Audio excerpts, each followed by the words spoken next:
Dr. Alex Wasserman here from Untitled Chiropractic. Today we're going to go over the 5 B's of becoming a better runner. These are useful for beginners or people who've been running for a long time, but each comes with an exercise that you can check to make sure you're performing best in each one of these categories. The 5 B's are belly, butt, big toe, breathing, and balance. 5 B's of becoming a better runner. Belly. So, when we talk about belly, we're talking about the abdomen, the core. When we run, we're moving the opposite arm and leg at the same time. My left foot and my right arm are coming forward, and then it's switching.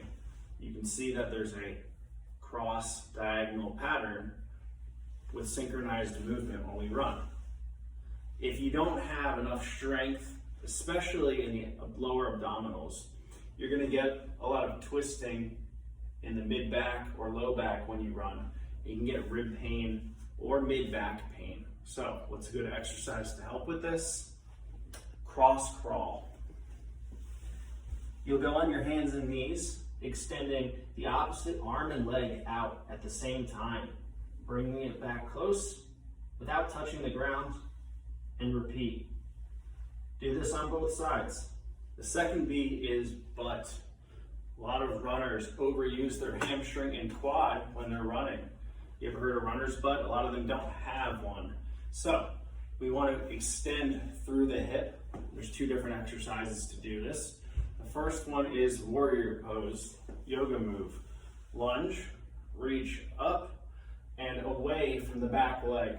This gives a nice stretch through the psoas and extends through the hip. The second exercise you can do is find a bench or a chair and put your leg on it, leaning your hips forward, extending through the quad, bringing the knee back behind you, bringing the hips forward. The third B is becoming a better runner, big toe. We extend through our big toe and push off when we're running and walking, or at least we should be.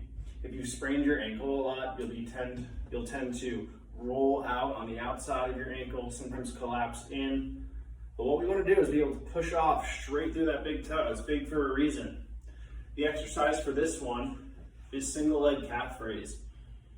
A runner should be able to lift a calf raise 60 times in a row without too much effort. Ease of becoming a better runner. Balance.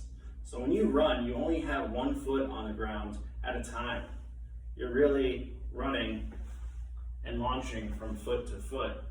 And so if you have bad balance, you're going to be taking thousands of steps throughout your run with bad balance. And that can lead to risks like sprained ankles.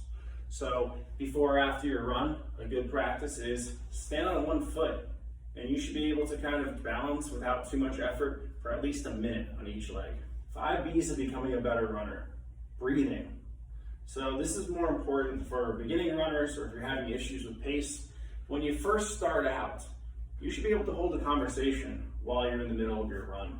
If you're breathing heavily right away, you're going too fast. Slow down, you're gonna beat yourself up and not be able to hold the proper pace. So you should be able to have a conversation at the right pace during your run.